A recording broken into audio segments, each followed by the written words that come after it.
ആദ്യം ശ്രീ സലീം മടവൂർ, പ്രതിപക്ഷ പാർട്ടികൾ ഒന്നടങ്കം സർക്കാരുമായി ചേർന്നുള്ള സമരത്തിനില്ല എന്ന് അസന്നിഗ്ധമായി ഇപ്പോൾ പറഞ്ഞിരിക്കുകയാണ്. പ്രതിപക്ഷ നേതാവിൻ്റെ വാക്കുകൾ ആണ് നമ്മൾ ഈ ചർച്ചയ്ക്ക് തുടക്കമായി കേൾപ്പിച്ചത്. അതോടൊപ്പം തന്നെ ഒരു സുദീർഘമായ കത്തുണ്ട്. പ്രതിപക്ഷ നേതാവ് അയച്ച കത്തിൻ്റെ പൂർണ്ണ രൂപം എൻ്റെ കയ്യിലുണ്ട്. അതിൽ പറയുന്ന കാര്യങ്ങൾ വളരെ പ്രധാനപ്പെട്ട ചില കാര്യങ്ങൾ പറഞ്ഞുകൊണ്ടാണ് തുടങ്ങുന്നത്. അതിൽ തന്നെ ഏറ്റവും എടുത്തു പറയേണ്ടത്, കേരളം നേരിടുന്ന എല്ലാ ധനപ്രതിസന്ധിക്കും കാരണം കേന്ദ്രത്തിൻ്റെ അവഗണനയാണ് എന്ന നരേറ്റീവിനോട് യോജിക്കാനില്ല. നികുതി ഭരണത്തിലെ കെടുകാര്യസ്ഥത ഉൾപ്പെടെയുള്ള പ്രശ്നങ്ങൾ സംസ്ഥാന സർക്കാരിൻ്റെ ഭാഗത്തു നിന്നുണ്ട്. ഇതെല്ലാം ചൂണ്ടിക്കാണിച്ച് ഇപ്പോഴൊരു സമരത്തിന് തയ്യാറെടുക്കുന്നത്, പ്രത്യേകിച്ച് ലോക്സഭാ തെരഞ്ഞെടുപ്പ് പടിവാതിക്കൽ എത്തി നിൽക്കെ പ്രതിപക്ഷത്തെ ചർച്ചയ്ക്ക് വിളിപ്പിച്ചതിന് പിന്നിൽ സംസ്ഥാന താൽപ്പര്യം മാത്രമല്ല രാഷ്ട്രീയ താൽപ്പര്യവുമുണ്ട്. പ്രതിപക്ഷം ഈ പറയുന്ന പരാമർശങ്ങൾ അത് രാഷ്ട്രീയ ജ്ഞാനമുള്ള ഏതൊരാൾക്കും മനസ്സിലാകുന്ന ഒന്നാണ്. കേന്ദ്രത്തിനെതിരെ പ്രതിഷേധം സംഘടിപ്പിക്കാൻ LDFനും കേരള സർക്കാരിനും സാധിക്കും, അതിലൊന്നും ഒരു വിയോജിപ്പുമില്ല. പക്ഷേ അതിലേക്ക് അത്ര നിഷ്കളങ്കമായിട്ടല്ല പ്രതിപക്ഷത്തെ ക്ഷണിച്ചത് എന്നത് വസ്തുതയായിരുന്നില്ലേ? അതിനെ തള്ളുന്നതോടെ പ്രതിപക്ഷ നേതാവിൻ്റെ ഭാഷയിൽ പറഞ്ഞാൽ ആ കെണിയിൽ നിന്ന് UDF രക്ഷപ്പെടുകയല്ലേ ചെയ്തത്?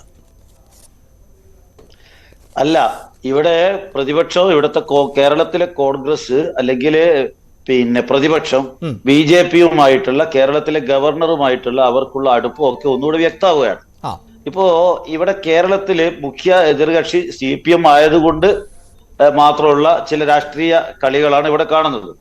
മറ്റ് സംസ്ഥാനങ്ങളിലേക്ക് പോയാല് പല ഗവർണറുമായുള്ള അടുപ്പത്തിന്റെ പേരിൽ ആണോ ഇപ്പോൾ ഈ സമരത്തിനൊരുങ്ങുന്നത്? കേന്ദ്ര അവഗണനയ്ക്കെതിരെ അല്ല, BJPയും UDFും തമ്മിലുള്ള ഒരു പാലമാണ്. BJPയും UDFും തമ്മിലുള്ള ഒരു പാലമാണ് കേരളത്തിലെ ഗവർണർ. അദ്ദേഹത്തിലൂടെയാണ് ഇവരുടെ താല്പര്യങ്ങൾ സംരക്ഷിക്കപ്പെടുന്നതെന്ന് എല്ലാവർക്കും അറിയാം. തന്നെയല്ല, കോൺഗ്രസിനെ സംബന്ധിച്ചിടത്തോളം BJPയുമായിട്ടുള്ള ആശയ വ്യത്യാസം ചുരുങ്ങി വരികയാണ്. ഇപ്പോൾ തന്നെ ഇന്ത്യ മുന്നണിയുടെ പ്രധാനപ്പെട്ട കക്ഷികൾ ശക്തമായ നിലപാടെടുത്തിട്ടില്ലായിരുന്നുവെങ്കിൽ ഒരു പക്ഷേ കോൺഗ്രസിന്റെ നേതാക്കൾ നേരിട്ട് അയോധ്യയിലെ ചടങ്ങിൽ പങ്കെടുക്കുകയായിരുന്നു.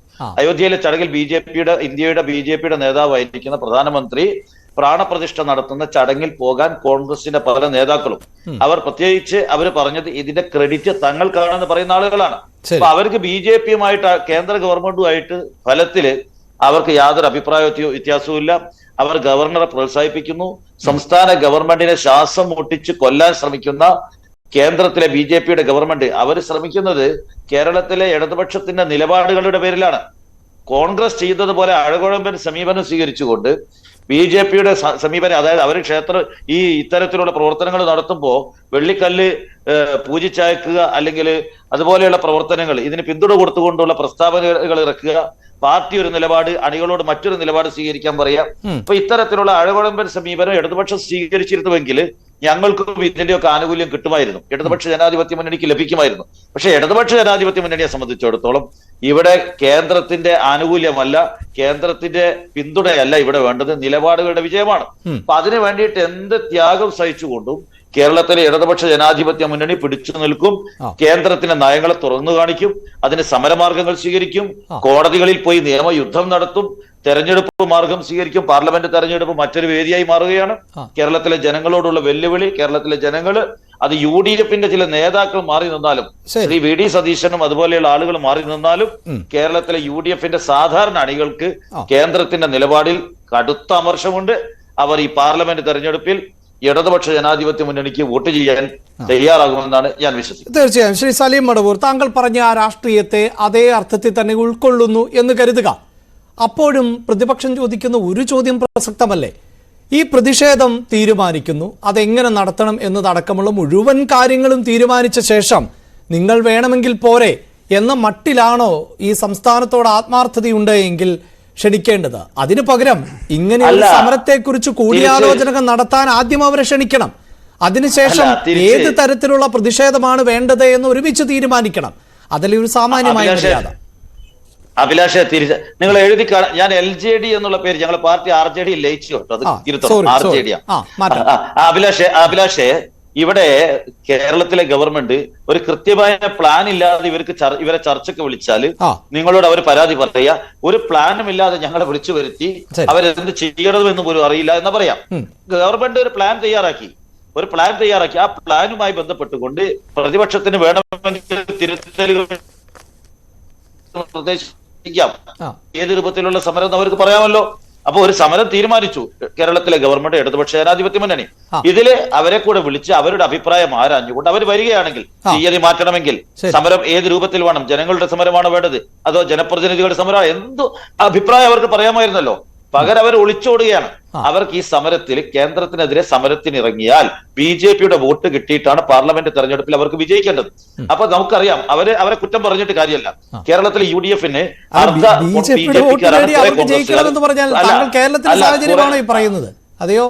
അതെ, കേരളത്തില് അർദ്ധ BJPക്കാരായ കുറെ കോൺഗ്രസ്സുകാരുണ്ട്. അപ്പൊ അവരെ ഒന്നും BJPക്കെതിരെ ഒരു സമരത്തിൽ അല്ലെങ്കിൽ ഇറങ്ങുന്ന സമയത്ത് കോൺഗ്രസിൽ പിടിച്ചെത്താൻ സാധിക്കില്ല. അപ്പൊ അവരോട് എനിക്ക് സാധാരണ തോന്നുന്നത്, കാരണം ഈ ഒരു സമരത്തിൽ കൂടി ചേർന്നാല് പിന്നെ കോൺഗ്രസ്സുകാരെ വല്ലാതെ ബുദ്ധിമുട്ടും, ഈ അണികളൊക്കെ തന്നെ പിന്നെ BJPയിലേക്ക് പോകുമെന്നാണ് ഞാൻ ഭയപ്പെടുന്നത്. അപ്പൊ അങ്ങനെ ഒരു പ്രയാസം അവർ നേരിടുന്നുണ്ട്. അപ്പൊ തന്നെയല്ല പാർലമെന്റ് തെരഞ്ഞെടുപ്പിൽ ചില മണ്ഡലങ്ങളിൽ ഇപ്പോൾ ഇന്ത്യ സഖ്യത്തിന്റെ കൂടി ഭാഗമല്ലേ ശ്രീ സലീം മടവൂർ? അത് ആത്യന്തികമായ ഇപ്പൊ കോൺഗ്രസിനെ മാത്രമാണോ ബാധിക്കുക? അല്ല, കോൺഗ്രസിനെ പൂർണ്ണമായും വിശ്വസിച്ചുകൊണ്ടല്ലല്ലോ കാര്യങ്ങൾ. ഇന്ത്യയിലെ മറ്റു രാഷ്ട്രീയ പാർട്ടികളെ കൂടെ വിശ്വസിച്ചുകൊണ്ടാണ് കാര്യങ്ങൾ നീങ്ങുന്നത്. ഉത്തരേന്ത്യയിലെ പ്രധാനപ്പെട്ട സംസ്ഥാനങ്ങളിലൊക്കെ തന്നെ ഉത്തർപ്രദേശിലും ബീഹാറിലും ഒന്നും കോൺഗ്രസിനെ അല്ലല്ലോ മുൻഗണനയിൽ എടുത്തത്. അവിടെയൊക്കെ തന്നെ ഇന്ത്യ സഖ്യത്തിലെ സോഷ്യലിസ്റ്റ് സംവിധാനങ്ങളുണ്ട്, മറ്റ് രാഷ്ട്രീയ പാർട്ടി, ആം ആദ്മി പാർട്ടിയുണ്ട്, അങ്ങനെ വിവിധ പാർട്ടികളുണ്ട്. കോൺഗ്രസും അതിന് മുന്നിലുണ്ട്. കോൺഗ്രസ് ആണ് പ്രധാനപ്പെട്ട രാഷ്ട്രീയ പാർട്ടി. പക്ഷെ കോൺഗ്രസിലെ ചില മേഖലകളിലെങ്കിലും, പ്രത്യേകിച്ച് കേരളത്തിൽ, കർണാടകയിൽ വ്യക്തമായ നിലപാടുണ്ട്.